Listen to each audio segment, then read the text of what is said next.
Allez, maintenant on va passer au 15e de ce championnat. Donc c'est le Stade Rennais. Le Stade Rennais qui n'a que 21 points pour 5 victoires, 6 nuls et 8 défaites. Et tout pourtant avait bien commencé puisque les Rennais avaient fait un bon début de saison avec une défaite en 7 matchs, 3 victoires et 3 nuls.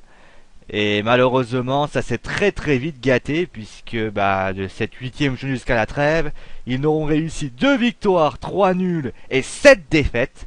Aux éliminations en Coupe de la Ligue par exemple contre Bordeaux. Mais également on va dire 4 défaites consécutives contre Paris, contre Bastia, contre Bordeaux en Coupe de la Ligue. Et surtout contre Sochaux, c'est la dernière journée avant la trêve. Cette défaite mais incroyable contre Sochaux. Alors que Sochaux était au fond du trou, en difficulté, les supporters étaient contre eux. Et malheureusement, Sochaux a réussi à remporter la première victoire pour Hervé Renard en championnat. Après, au niveau des nuls, on peut considérer que l'OM et les Bordeaux ont réussi quand même à faire match nul. Et puis donc, au niveau des victoires, on a Toulouse et Saint-Etienne. Donc on peut voir bien sûr cette pauvre 15e place, mais la grande question est comment on a pu en arriver là? Parce que c'est vrai qu'on avait décidé à Rennes un petit peu de tout chambouler. Et est-ce que la mayonnaise a pris? La fameuse grande question, c'est est-ce que le changement, c'est maintenant? Et bien sûr, vraiment cette grande phrase d'un homme politique que vous connaissez. Parce que c'est vrai qu'il y a pas mal de joueurs qui sont partis. Mavinga, Brahimi, Théophile Catherine, Mervo Terding. Et c'est vrai qu'au niveau des arrivées, on a eu quand même Sylvain Armand, on a eu Nelson Oliveira, on a eu Jean de Macoun, qui est arrivé bien sûr lors du mois de décembre, qui a été confirmé. On a eu Fouet Kadir. Et c'est vrai que on a eu pas mal de joueurs qui sont partis. Au début, ça allait plutôt bien. On voyait que les joueurs arrivaient quand même à récupérer, donc gagner 1-0, 2-0. Ça restait quand même assez agréable. Et malheureusement, ça a commencé un petit peu à capoter.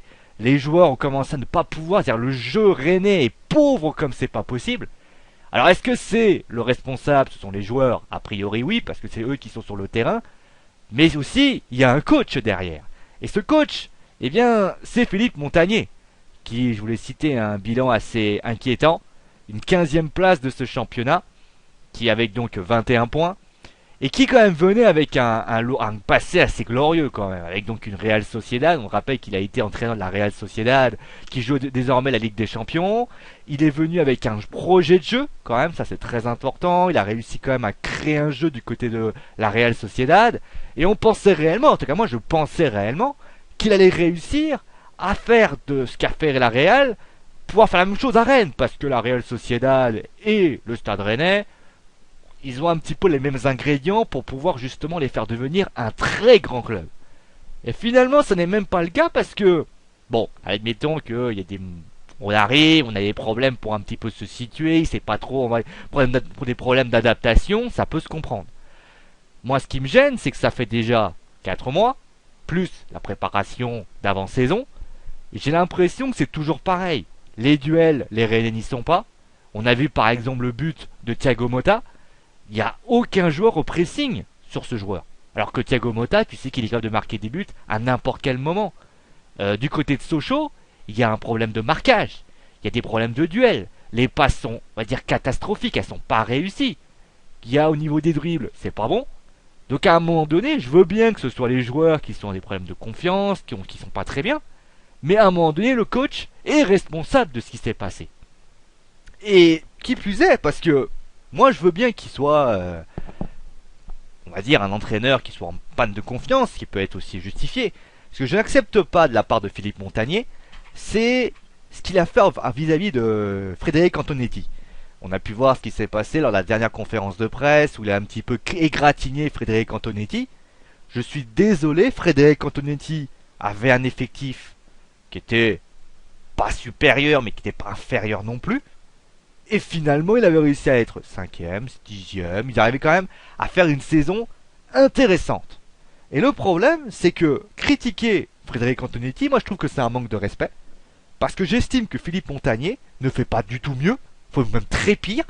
Et on pourrait imaginer, même si ça reste quand même compliqué par rapport au nombre de points qui séparent Valenciennes à Rennes, qu'ils peuvent être menacés par la relégation. Chose que Frédéric Antonetti n'a jamais eu durant ces périodes où il était à Rennes. Et après, finalement, ce qui me gêne en plus de ça, c'est que ça continue à Rennes.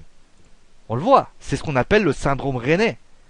Parce que moi je regarde cette équipe de Rennes, Ils ont quand même un actionnaire majorité, un actionnaire qui s'appelle qui est la famille Pinault, qui a énormément d'argent, qui n'investit rien, qui n'investit pas. Déjà d'une. Alors qu'il pourrait être l'un des... Il va pas pu donner des Qataris, mais on voit ce qu'a fait Loulou Nicolin lorsque Montpellier a été en Ligue des Champions. Il a investi beaucoup d'argent. Il a réussi quand même à engrainer, on va dire, une spirale qui aurait pu être positive. Avec des Cabella et plein d'autres. Ça n'a pas été le cas. Ensuite, le deuxième point, moi j'ai l'impression que les saisons de Rennes se suivent et se ressemblent. Vous avez pu voir le classement. Ils arrivent quasiment, ils sont bien, ils sont 6ème, 5ème. Et puis, poum, ils se cassent la figure. Ils se cassent la figure parce qu'ils n'arrivent pas à confirmer qu'ils sont des hauts au niveau de ce championnat. Est-ce qu'on a vu Rennes aller en Europa League durant cette dernière saison? J'ai pas le souvenir. Alors après, oui, ils sont peut-être allés, peut-être 7ème. À part une finale en Coupe de France, la Coupe de la Ligue, Coupe de France la saison prochaine, la dernière. Alors attends, Coupe de la... Alors attendez, Coupe de la Ligue, Coupe de... Ah oui, Coupe de la Ligue, voilà. Une finale en Coupe de la Ligue contre Saint-Etienne. Je suis désolé, il n'y avait rien. Il n'y avait rien, mais au moins, il y avait des finales, des choses. Là, sincèrement, ils sont éliminés en Coupe de la Ligue. Et j'ai l'impression qu'ils vont se traîner un espèce de boulet. Qui veut dire simplement, bon bah on est à Rennes, tout va bien, la vie est belle. Putain, merde, arrête, bouge-toi le cul, merde. T'es à Rennes, t'es dans une belle ville déjà, c'est une belle ville. Rennes, c'est une ville quand même qui aime le football, qui, on va dire, aime vivre du football. Et t'as quand même envie de te donner à fond dans cette équipe. Je sais pas, c'est comme si moi demain je disais aux Nantais, bon bah les Nantais, on est à Nantes, c'est pas grave, c'est la vie. Et c'est à l'image d'ailleurs de ce qu'a fait Romain Alessandrini. Il va à un clash, bon bah voilà, je vais au clash. Parce qu'à un moment donné, il voit que bah, Rennes ça bouge pas, il voit que de toute façon ça évoluera pas, et lui il va aller du côté de Marseille, on voit qu'il y a des mouvements, des choses comme ça. Et ça me pose quand même un sacrément problème. Parce qu'on n'a pas de président qui tape du poing sur la table, et c'est toujours pareil. On a eu Pierre Desrossi qui est parti, et ça commence un petit peu à sentir le sapin, parce que des fois, il faudrait peut-être qu'on sache justement de ce que sont les ambitions de Rennes. Est-ce que les ambitions, c'est juste de rester en Ligue 1 et de former des jeunes, et qu'à une fois comme ça, ils ont besoin d'une saison, on va dire, ils vont être 5ème, 6ème, mais sans plus? Ou est-ce que c'est une équipe qui veut jouer le haut du tableau, donc 6ème, 5ème, Europa League, et bien plus tard, donc une équipe, on va dire, au profil de Lille? Ou est-ce que c'est une équipe qui veut être au ténor du Paris Saint-Germain? Je pense que la dernière solution, elle est mauvaise, mais au moins tu peux espérer faire ce que fait Lille. En tout cas, c'est ce que je souhaite. Et justement, c'est pas ce qu'on a. Et j'estime sincèrement que ce qu'on a aujourd'hui du côté de Rennes, je le dis, c'est un jugement. Pour moi, c'est une honte. Parce que j'estime qu'une ville comme ça n'a pas le droit d'avoir une équipe qui soit aussi je m'en foutiste. Qui n'a rien à faire, qui part du principe, de toute façon, allez, c'est la vie quoi. À un moment donné, faut se battre. Faut se battre, il faut se dépouiller, il faut mouiller le maillot. Et j'estime que cette équipe mérite beaucoup mieux que cette équipe. C'est pour ça d'ailleurs que vous vous rendez compte que je suis un peu en colère parce que j'estime que cette équipe vaut 10 fois mieux. Elle n'a pas les elle n'a pas, on va dire, elle ne mérite pas d'être à cette place-là. Pour moi, c'est une honte vis-à-vis des supporters. C'est pour ça d'ailleurs que je tenais un petit peu à m'énerver par rapport à ça.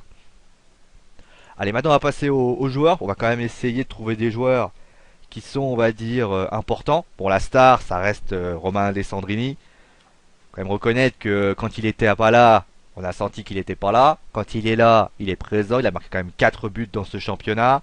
Il est très présent, il est technique, il n'hésite pas à faire des courses. Voilà un jeune qui justement n'hésite pas à aller de l'avant, qui n'hésite pas à s'impliquer, à prendre des risques. On se souvient de ses frappes de loin dont il avait le secret la saison dernière. Voilà un gars que moi je pense que ce mec-là, dans les années à venir, va être un grand joueur. Et je pense d'ailleurs que Marseille serait bien tenté d'aller le récupérer parce que Thauvin et Alessandrini, ça peut être intéressant. Allez, maintenant on va passer du côté de la bonne surprise, c'est Fouad Kadir, en parlant de Marseille justement. C'est vrai qu'il est parti du côté de Marseille, on ne s'est pas du tout imposé. Et c'est vrai que on le voit, il est vraiment en train de se relancer dans cette équipe. Et c'est vraiment une surprise parce que moi je craignais vraiment que sa pente allait devenir de plus en plus descendante. Et finalement, il s'est bien relancé, il a marqué 5 buts. Et bravo à lui parce que voilà quelqu'un qui a du mental. Et je crois d'ailleurs, il a la CAN qui joue cette année, si je me trompe pas. Donc il va partir bien sûr jouer la Coupe d'Afrique des Nations. En tout cas, j'espère que les Rennais réussiront à pas se passer de lui. Et enfin, on va passer bien évidemment à la déception. C'est bizarre, ce sont que des attaquants. C'est Jonathan Pietropa. Franchement, il est sur le côté gauche. C'est un joueur qui, quand il est arrivé, j'aimais beaucoup ce joueur qui était pré-percutant. Mais qu'est-ce qu'il fait beaucoup de courses. Ah, pour y avoir de l'envie, il a de l'envie. Mais le problème, c'est que qu'est-ce qu'il y a comme déchets techniques. Il a beaucoup de ballons perdus. Il faut qu'il soit plus, je sais pas, il faut qu'il retrouve un peu ses talents et qu'il évite aussi de toujours garder le ballon. Il fait un peu ce que fait Jérémy Ménez au Paris Saint-Germain. Il veut prendre le ballon pour essayer de faire la décision tout seul. Et le problème, c'est que quand ça passe, c'est bien. Mais quand ça passe pas, il se fait critiquer. Je pense qu'il faudrait qu'il puisse, voilà, qu'il donne le ballon, qu'il essaye un petit peu d'être plus au cœur du jeu que dans la finition. Allez, maintenant on va passer à la composition d'équipe type. Donc avec Costil dans les buts, le beau gosse. Avec donc une défense à 4, Mbengue, Armand, Kanabik et Romain Danzé. Ensuite vous avez un milieu de terrain à 3. Donc j'ai pas pris Bakayoko. J'ai préféré mettre un système avec un seul milieu de terrain récupérateur, Jean de Macoun, et mettre deux joueurs Ferré et Kadir pour qu'il y ait plus de jeu dans cette équipe. Que Ferré soit peut-être celui qui va peut-être être le pouvoir tourner autour et Kadir soit celui qui va donner les ballons, même si Ferré peut le faire aussi. Deux créateurs en fait, parce que moi j'ai envie que Rennes produit du jeu et soit capable justement de pouvoir faire vraiment de très grandes choses dans cette équipe. Et enfin, donc sur le côté droit et gauche, on a Alessandrini et puis 3 pas. La raison est simple, hein, c'est que j'ai pas trouvé, on va dire, de joueurs qui pouvaient remplacer Jonathan Pietropa. Et devant, bah, Nelson Oliveira. C'est un peu normal, c'est celui qui a marqué 7 buts. D'ailleurs, lui aussi, c'est une belle surprise. Parce qu'on s'y attendait forcément pas. On se demandait quel allait être le Nelson Oliveira en début de saison. Finalement, 7 buts dans ce championnat. Attention quand même, parce que pourquoi je l'ai pas mis dans la surprise? Parce qu'il il a un petit peu piqué du nez au fil de la saison. Donc il va falloir un petit peu reprendre un petit peu du poil de la bête, si vous voyez ce que je veux dire. Voilà. Alors, bien évidemment, j'ai été un petit peu dur avec, enfin, même dur, j'ai été dur avec les Rennais, mais c'est une raison simple, hein, c'est que moi j'estime que Rennes mérite totalement mieux, les supporters rennais méritent mieux que ce qui se passe là, et j'estime que le comportement de cette équipe, qui a l'air de dire, c'est même pas une question de, j'ai pas envie, ces joueurs on est bien, c'est comme si t'es dans une entreprise, ça fait 10 ans que t'es là, mais t'as les pieds dans le plat, t'es tranquille. Faut se relancer, il faut un petit peu taper du poing sur la table. Et c'est justement ce que la femme Philippe Montagnier, il faut qu'il arrive à s'impliquer, il faut qu'il arrive à taper du poing sur la table. Et c'est à ce moment-là, je pense, que je pourrais plus aimer cette équipe. Pour l'instant, cette équipe fait plus de la peine qu'autre chose par rapport aux performances, par rapport au manque de sérieux, par rapport au comportement de ce club. Et pour moi, c'est vraiment une honte vis-à-vis des supporters rennais qui sont toujours présents avec leur équipe et qui montrent vraiment, eux, leur implication dans chaque compétition. Voilà, on va s'arrêter là. Est-ce qu'ils peuvent se maintenir? Il n'y a vraiment pas de problème. Ils ont quand même 7 points d'avance. Il y a peu de chances que Rennes finisse en Ligue 2. Mais attention, parce que pourquoi je suis assez dur avec cette équipe? C'est parce qu'à un moment donné, on l'a vu à un moment donné avec d'autres équipes, une saison qui est pas bonne, deuxième saison qui est pas bonne. Au bout d'un moment, la spirale s'accentue et tu deviens comme des équipes comme Sochaux, Valenciennes, qui malheureusement luttent pour le maintien.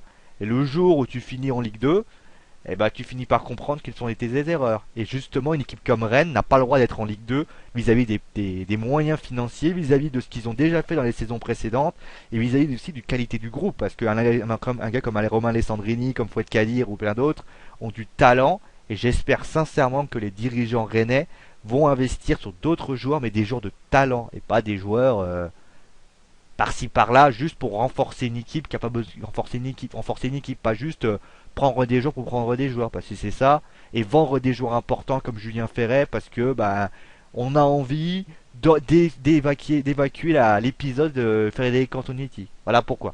Bon allez, désolé pour ceux que j'ai un peu froissé. C'est vrai que j'ai fait un petit peu de jugement là, faut quand même le reconnaître, je reconnais. Mais c'est une raison simple à ça, c'est parce que j'aime cette équipe, j'aime beaucoup ce qu'elle fait. J'ai toujours adoré l'équipe de Rennes en général parce que c'est une équipe qui me plaît beaucoup. Mais cette année, pour moi, elle me déçoit. Allez, on va passer à une nouvelle équipe. Une équipe qui avait fait une belle saison la saison passée. Et malheureusement, ça a un petit peu capoté cette année. Je vous laisse deviner qui elle est.